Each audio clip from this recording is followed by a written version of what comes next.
What's going on, guys? We are back. We're going to be doing one more run here.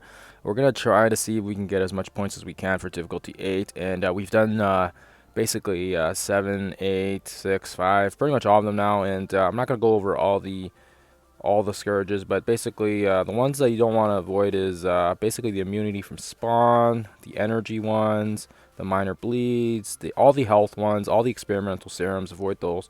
Off balance is pretty brutal as well because of the heal block, so there's no way to sustain when they get their negatives removed, and then of course when they have this crazy death proof safeguard deflecting on vulnerability. So avoid that one. I can see that one being good if you don't really if you're careful and you don't really put any like raiders or any skirmishers, but either way it's still going to be very tough, I think, for these nodes. So we're going to do what we usually do, and we're going to jump ahead here when we get to nodes 5 and 10. Oh, I apologize. I always seem to forget to do this, but we also have, we'll just take a quick look at the character roster so you guys can see my team power. It's pretty big. You guys can see Red Hulk there. So our Hulk is, he's tier 16. Why is he tier 16? Because he's part of the Gamma team. He's going to be crushing wars. I haven't had a chance yet to get the other ones leveled up, so that's why Red Hulk hasn't even been unlocked yet. But I've pretty much T4'd his first 3 abilities, or sorry, his everything but his basic. And I've got him as a healer ISO 8. Thor, same thing as well. He's just an absolute monster. You want him to proc as much as he can, so that means you got to give him maximum damage. He's a raider, 5 red, everything's T4'd but the basic.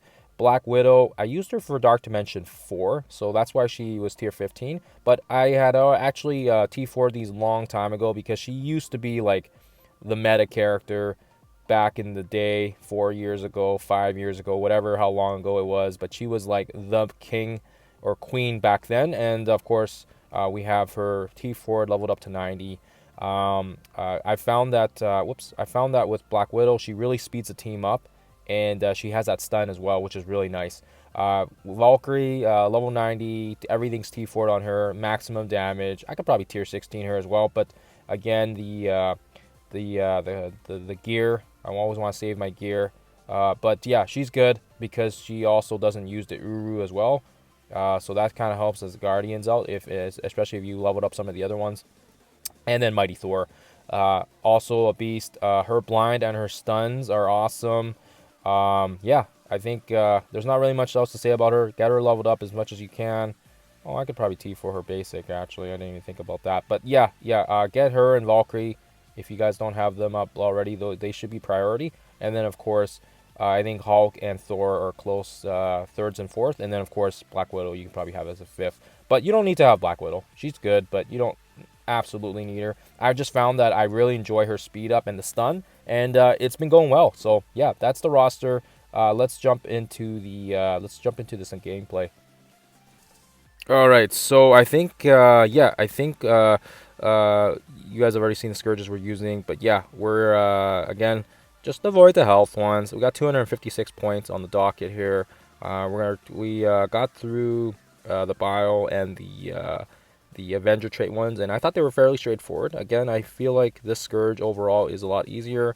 I think the Bile ones are the ones I have the hardest issue with, just because I don't have a Gamma-based team yet, and I think lots of people are killing it with the Gamma characters. But we use our Web Warriors, and then we throw some sacks in there to absorb Shang-Chi's ultimate, special, Proxima stun, and then we get our Symbiotes and our Web Warriors to kind of clean up a bit, and then we go in with our final kill team, which is consisting of Squirrel Girl, Miss Marvel, Captain America, and Hulk, and just kind of getting their abilities up for the next Node 5 as well. I still don't know how the difficulties are for the higher ones, because we've been able to kind of just steamroll through most of them, but I'm still doing my my awesome team of Black Widow, Hulk, and whatever. And nothing's really changed. I mean, the strategy is the same. Try to get blind Omega Red, and then just literally just let them AoE you until Thor just kills everything by proccing continuously. I love it. I love this. I don't know. This is by far, I think, out of the 3 Scourges between Pestilence and Famine, I think this has got to be the funner one because we have a lot of geared up characters thanks to these Scourges, and I think our roster is becoming quite diversified now. So that's been kind of nice. So as you guys see here, the ability block Thor, which isn't really an issue. It's not a problem here. And then, of course, just watch. He's going to be able to do his thing with his procs. We'll blind Omega Red. And even with these crazy amount of buffs from our Scourges, I don't feel like they're too much more difficult than the previous run we just had. I think we had 90-some Scourges on it. And this time we actually doubled up on it just because we're getting a little bit more comfortable with these nodes. We understand the mechanics of how these characters work. And that's kind of why I like to take my time and really pace yourself. Don't get frustrated. Level up the characters that you can. And don't thin yourself out, but I'd say right now, if you got to focus on any 5 characters, make sure you focus on Valkyrie and Mighty Thor and Thor. I think those are the top 3 right now, because even right now with these variant hybrid teams, lots of people are still using those teams, because if you use Asgardian teams, they're going to be quite consistent as well. They work really well together. And the synergy is pretty good. It's nice Thor can double dip in both categories, so that's nice. Haven't really seen much people using Ravagers, but I'm sure they might be okay as well. So the proc goes pretty much wipes the board. We got 2 more characters left over, and yeah, I think right here you can start trying to figure out who you want to kill next. Silver Samurai is low. And then, of course, his turn's coming up, so you want to take care of him before. And then, of course, we'll steal some buffs off Sinister. I like Black Widow because she also steals the death proof off them, and it actually gives it to herself. So that's actually really nice. And I think that is pretty crucial because it gives her like a second health. She's quite squishy. There's not a lot of healing going on other than Hulk's healer isolate. So you want to just be careful with that. And look at that. Like, boom. I love it. So the problem here is... we are close to finishing this node. Unfortunately, everybody's like about half health, so hopefully that doesn't end up screwing us, because it did screw us up in the one as well, and we had to 2-tap it the last time. So just so you guys are aware, and we get it done here, and wow, 260 points. Bam, look at that. So that's our high score right now. It's going pretty good. So we're going to exit out of here, and we're going to run into our favorite ones with the villains and the skilled nodes now. Usually I find when we get into this later part of the sections, it's a lot faster, so that'll be nice. And node 10 should be coming up after I get some footage through the villains and the skilled. Okay, we're back. We're back again. 256 Scourges. No issues whatsoever with the other 4 nodes, and now actually we have a really nice run score of 2.4, which is really surprising. It just looks freakishly high because I think I capped out at 1.6 or 1.7 in the last run of the Scourges in the Rogue Scourge. So these are some really crazy numbers with these multipliers. But anyways, so villains, we did the same thing we usually did. We ran our Dormammu, Omega Red. If you have Doom, if you have... there's a whole bunch of characters. You can use Darkhold. And then skilled, not really anything else to say. All my skill characters are still level 85, so I haven't really punched them up higher than what I've used them for the Doom 3 raids. And now we can jump in here. And this is one where I found that you definitely want to do a sack wave to absorb that blind. We have our Asgardians team, and we have our wave 1s, and of course we have our Ravagers. And what I found is you want to make sure you can bring in Yondu, because he's going to be able to steal some of those death proofs and lots of buffs. And you'll see right here, I think just the 4 of them, you'll see just how good they are. They're going to be able to absorb quite a bit of ults and specials. And of course, I mean... it helps out a lot, because then we can kind of disable some of these characters before our kill wave comes in. So Ironheart will do her thing. Rescue will do her thing. As you guys see here as well, we have it on slow-mo just in case we need to cancel out. Keep in mind, it does go fast because our minions are weaker. But yeah, doesn't really matter who you attack, because they're probably just going to scratch them. So it really doesn't matter who you hit. But just keep in mind that you want to make sure... if you get some bad RNG, you want to make sure you can cancel out in time. So Yondu, let's see here, he does his thing. He's going to steal some buffs, which is really cool to see. We're going to see if we can maybe do some damage to Viv. And then, of course, Hulkbuster does his thing. And I think Rescue's going to do her ultimate. Boom. That's great. Rescue's going to do her thing. Boom. We're going to absorb that. We're going to absorb Viv as well. Look at that. So that one we will keep. And as you guys saw there, we absorbed a lot of ultimates and specials. And keep in mind, when we use an ultimate on that Scourge, it generates energy, but we did absorb and slow them down a little bit. So that's going to help us out in the next run of it. Okay, we're back. A couple cancellations, and we did have to revamp our team. No surprises. The Hulk and Black Widow wasn't doing it. We're gonna have to actually go in here with some Asgardians.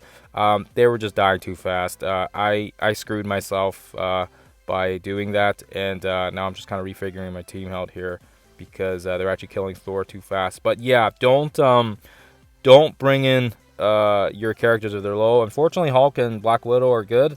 I'm going to keep them with the Wave 1 Avengers, so that way we have a very good kill wave. I got really close with one of the attack attempts, and we got them down to at least 3 enemies. So we should be able to finish off with the Wave 1. But yeah, we're going to go in here with Asgardians because when an Asgardian does drop, we're going to get a ton of buffs. That's the reason why we have all 5 of these guys. And then we saved Thor's ultimate from the last one. So right here, we're going to be able to hopefully get a couple good stuns here. RNG will hopefully give us more than a couple stuns. And look at that. We got 4 stuns and 1 ult. So that's pretty good odds for our favor. And then, yeah, you want to just make sure you can get some of these Bionic Avengers down before the next wave drops. Of course, it's annoying as well because he does have that taunt, but nothing we can really do about it. You want to make sure you can take care of Hulkbuster and Viv and hopefully get rid of them off the board. And then keep in mind as well, rescue is an issue as well. So we'll probably take care of her if the AoE doesn't kill her already. Thank goodness. I wish my Thor was bigger though. That's the only issue. I'm seeing lots of people with 6 red and 7 red Thors, and they're just absolutely decimating these guys. So we'll have to, if I see him in the store, we'll have to maybe promote him. We'll see how it goes. I don't know if I want to do another one after this this Scourge run because we're almost capped out. But we take out rescue. And then Jubilee is kind of she's nasty as well. So we're just going to apply the Disrupt on her. Look at that. Boom. Oh my goodness. Oh my goodness. I love that ultimate. So we get the job done here. Let's see here. I think we might be able to proc again here with all these AoEs going on. Oh man, it's so fun to watch Thor do his thing. But yeah, we got down to 3 enemies in the last one. So I'm hoping we can get there again. Sorry, it's just every time he does that, I just love watching his hammer smash. Oh, love that lightning bolt. So we'll see how it goes here. We're gonna see if we can take care of Jubilee because if she starts getting kills with Bishop, it's just yeah, a nightmare to deal with, and we don't want to deal with her. And then Viv is still alive. Why is she still alive? We'll take care of her next. This death proof is really annoying, as you guys haven't already seen. So boom, look at that. Oh, I was hoping Thor would just kill them off. But yeah, this is the reason why we have 5 Asgardians. We get all these crazy buffs, and that gives us a huge advantage. Because we get the safeguard, we get the offense up, defense up, all that good stuff. This will hopefully kill off some people. This would be good for removing our heal block, so we'll save that. Use the ultimate. Boom! See, that kills off Viv. Viv is down. Let's see if we get another hammer throw here, because I think we're getting our charges build up so fast because of all their AoEs, which is actually really nice for us. And of course, as well, that's why we put Sif and Heimdall on the far left there, so they can kind of get some damage mitigation here. Oh, look at that. We get our lightning blast back. Boom! I was hoping for another 4 stunner, but it's fine. We should... Wow, we're doing really good here, actually. Wow, I'm really shocked here. We got down to last time only 3 enemies, but this time we might be able to just one-shot it. Oh, there you go. So I think we might have one-shot this one. Look at that. Look at that, you guys. Look at that. So we did survive. We survived. I think we're going to survive this. Boom! I don't know about my kill order. Probably need some work on, but there you guys have it. If you've got a near 900k Asgardians team, you can get this done in one shot with a sack wave from the Ravagers. And that is our new high score, guys. 2.67. Wow, my goodness. That is unbelievable. I can't believe we just pulled that off. I was thinking we might have to throw in our wave 1s to be the finishing team, but it looks like you can get it done with one team. So if you got a sack team, it looks like you can do it. And our guys weren't all healed up as well. So that's our new high score. I think that's pretty wicked. We'll quickly jump in and see where that ranks us if we even get into the top 15 or whatever. But my goodness, that's a very impressive run here. And as you guys see here, it's, we'll see what happens because the ranking always changes. But yeah, we're not doing too bad. We'll most likely get ourselves at least a 5 red if we're in this ranking. And I think a lot of people are going to probably keep punching in for the higher numbers. And I'm going to try to stick with difficulty 8 here because difficulty 8 is pretty easy. Difficulty 9 is crazy. I've tried 9 and I don't know if I can do 9. But 8 is kind of where my comfort zone is. All right, guys. Hopefully this has helped you. Hopefully this has helped you guys out, and we'll catch you guys in the next one.